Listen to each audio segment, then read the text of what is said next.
If she doesn't pull through, the house is already in my name. It'll be over soon? Quiet sounded good. Good. Very good. The room fell silent at precisely the wrong moment. This is how Nurse Tasha Autumn would remember it later. Not the machines, not the voices, the quiet. The kind that only arrives when people stop pretending. Room 7 of Harlow Medical Center had been anything but quiet since midnight. By then, Dr. Simone Adeyemi had been on her feet for 19 hours. At 33, she was a high-risk delivery specialist who had witnessed more close calls than she could count. She didn't panic, she didn't guess. She stayed, she worked, and she watched. The patient was Maya Briggs, 27 years old, 39 weeks pregnant. Admitted at midnight with a placental tear that progressed faster than anyone had anticipated. By 200 a.m., her blood pressure was dropping in that slow, steady way that signals the body is making decisions the doctors haven't yet made. By 3:45, the room carried the specific energy of people operating at the very edge of their expertise. At 3:47, Maya's heart stopped. Dr. Adeyemi called it. She began compressions. The crash team arrived in under a minute. In the hallway outside room 7, 3 people waited. They'd been there since 100 a.m. Long enough that the night shift nurses had started taking notice. Not because they were loud, but because of how they were positioned. Like people waiting for something they had already decided was going to happen. The man was Dex Briggs, 31. Broad shoulders, strong jaw, the kind of man who entered rooms expecting them to rearrange themselves around him. He had a phone in his hand and checked it every few minutes. He'd arrived at 1:15, pressed his lips to Maya's forehead while she was still conscious, squeezed her hand once, then stepped out to make calls. Beside him stood a woman in a green satin top. Her name was Farah. She'd been introduced to the nursing staff as Dex's cousin visiting from out of town, which Tasha Autumn noted was inconsistent with the way Dex's hand drifted to the small of her back when he thought the hallway was empty. On Dex's other side stood his mother, Renata Briggs, mid-60s, cashmere cardigan, gold earrings, the bearing of a woman who had never once been told no in her life and had constructed an entire personality around that fact. She had acknowledged Maya's hospital admission with the expression of someone whose dinner reservation had just been canceled. Dr. Adeyemi had clocked all 3 of them at 1:30 when she stepped out to give an update. She delivered the update. She'd gone back inside. She had not forgotten what she saw. At 3:52, Dr. Adeyemi came through the door. Her face carried the practiced neutrality that takes years to build. The face that holds everything back until the words do the work. Dex looked up from his phone. She. We lost her heartbeat at 3:47, Dr. Adeyemi said. We are working to bring her back. The situation is critical. Something moved across Dex's face that Tasha, watching from the nurse's station, would think about for weeks. It wasn't grief. It was something that wore grief's clothes but moved differently underneath. Something that was already calculating. Farah's hand found his arm. Renata said, "What about the baby?" "We are doing everything we can for both of them," Dr. Adeyemi said, and went back through the door. At 4:01, Tasha heard something she wasn't meant to hear. She was charting 12 feet away. The hallway was quiet. Dex's voice was low, but not low enough. "If she doesn't make it," he said, "the house reverts to joint title. I had it redrawn in October." Renata's response was quieter.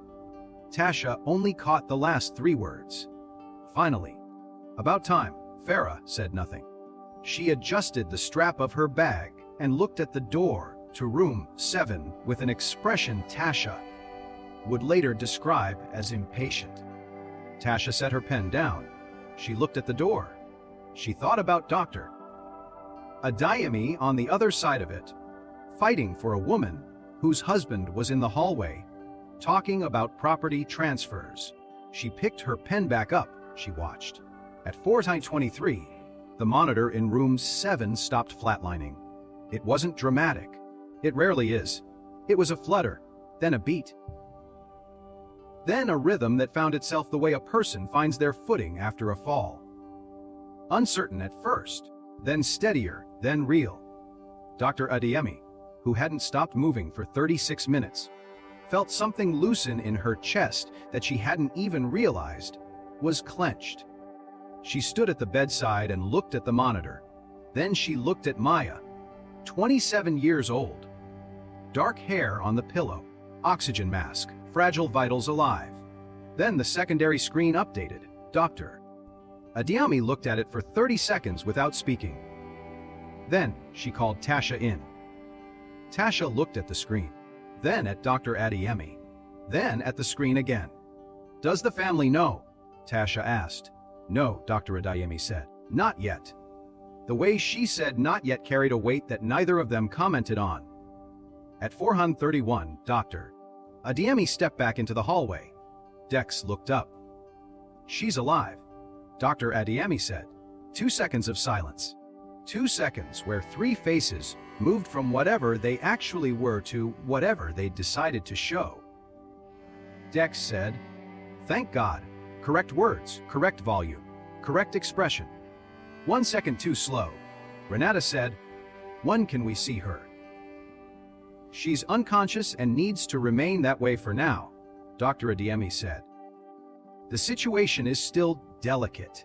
She paused. "There is something else I need to speak with you about, all 3 of you." She gestured toward the small consultation room at the end of the corridor.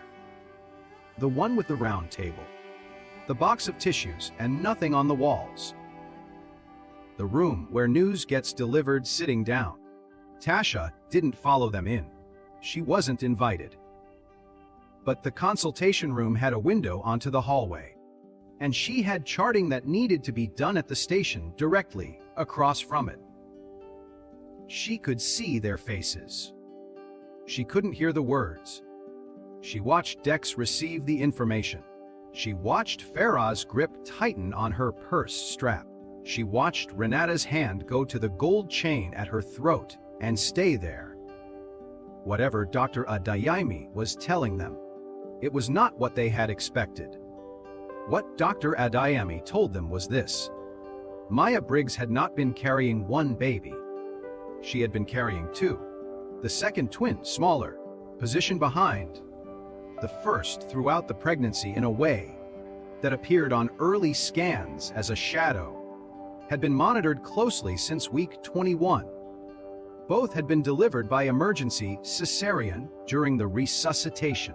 The pressure reduction was the reason resuscitation had been possible at all.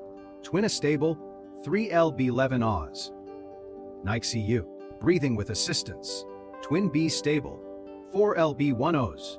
NICU, breathing independently, both expected to survive. Their mother expected to survive. Dr. Adeyemi delivered all of this in her careful, neutral doctor's voice. She watched the faces on the other side of the table. Dex's face did something complicated. Not relief rearranging itself, something else. The look of a man who had been 3 moves deep into a game and just discovered the board had more pieces than he'd counted. Renata went very still in a way that was different from the stillness of someone receiving good news. Farah looked at Dex. Dex did not look at Farah. Dr. Adeyemi let the silence run until it became its own kind of data. Then she said, "I want to be completely clear. Your wife is alive. Your children are alive. All 3 of them will need significant care in the coming weeks." She said, "Your wife, the way people say words. They have chosen very deliberately. I'll need the family's full support to be available." She said family the same way. Dex walked out of the consultation room first. Jaw set. Phone out before he reached the door.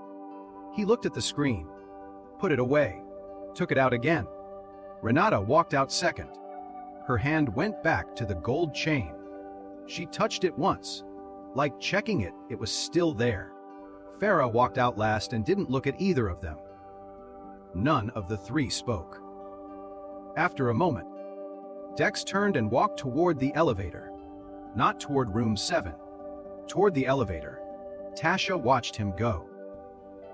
Then she went to room 7 and stood in the doorway and looked at the woman in the bed. The mask. The monitor with its steady rhythm. 2 empty bassinets waiting beside the window, and thought about the way some things arrange themselves. Not cleanly, not without damage, but into something that holds. Maya Briggs regained full consciousness 41 hours later. In those first moments, she knew none of it. She didn't know she'd been unconscious for nearly 2 days. She didn't know her heart had stopped.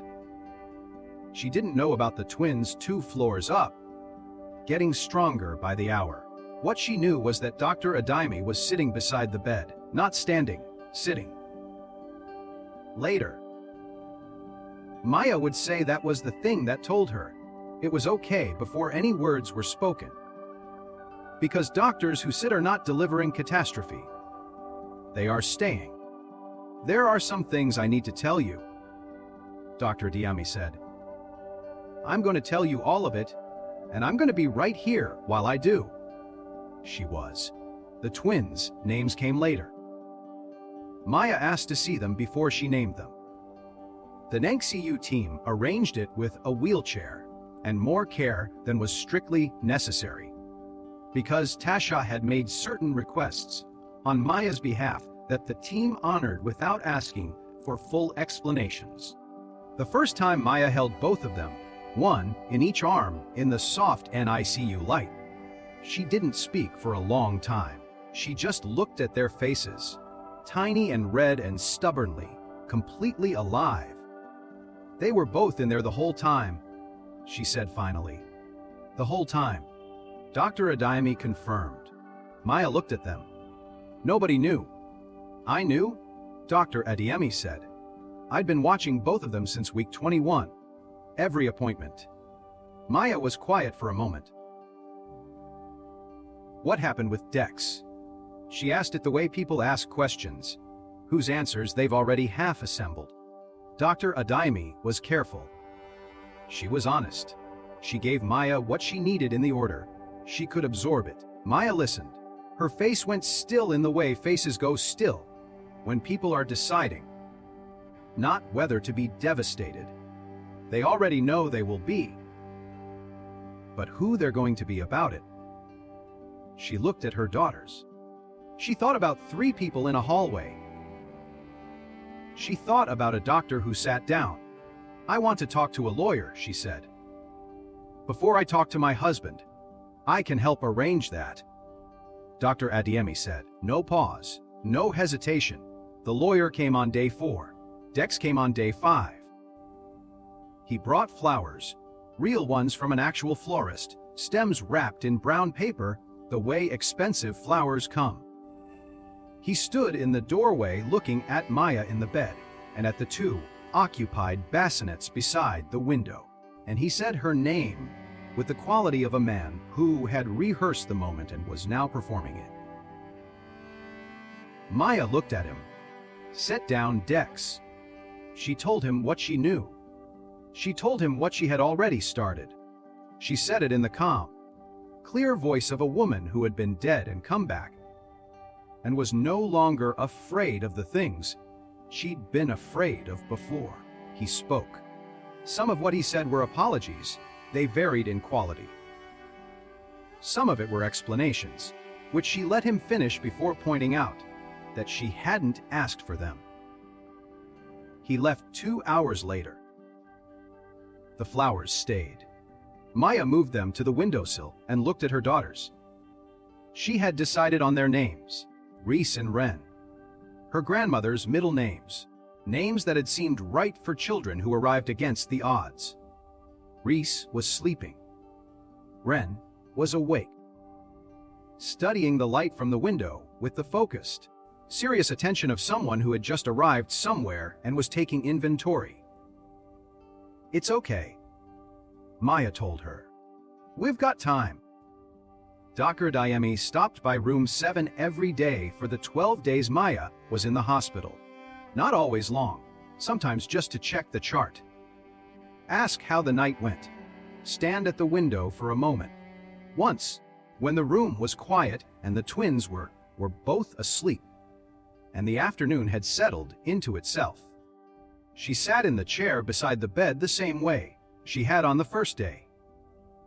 Maya said, without preamble, "You stayed, Wes, in the hallway, while you were working." Pause. "You already knew about them." Adeyemi considered this. "I knew some things. I didn't know everything.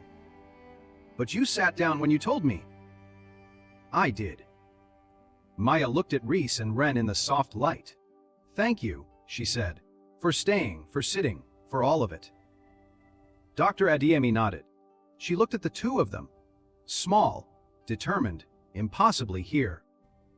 Sleeping in the afternoon, with the absolute peace of those who don't yet know what came before them. "They're going to be something," Dr. Adeyemi said. "I know," Maya said quietly. "I think they already are." Some rooms go quiet at the wrong moment. But the monitors keep running. And the people who stay are the only ones who ever mattered. And sometimes what everyone in the hallway was certain was the end turns out to be the most complicated, most stubborn, most alive kind of beginning. The bassinets weren't empty. They never were.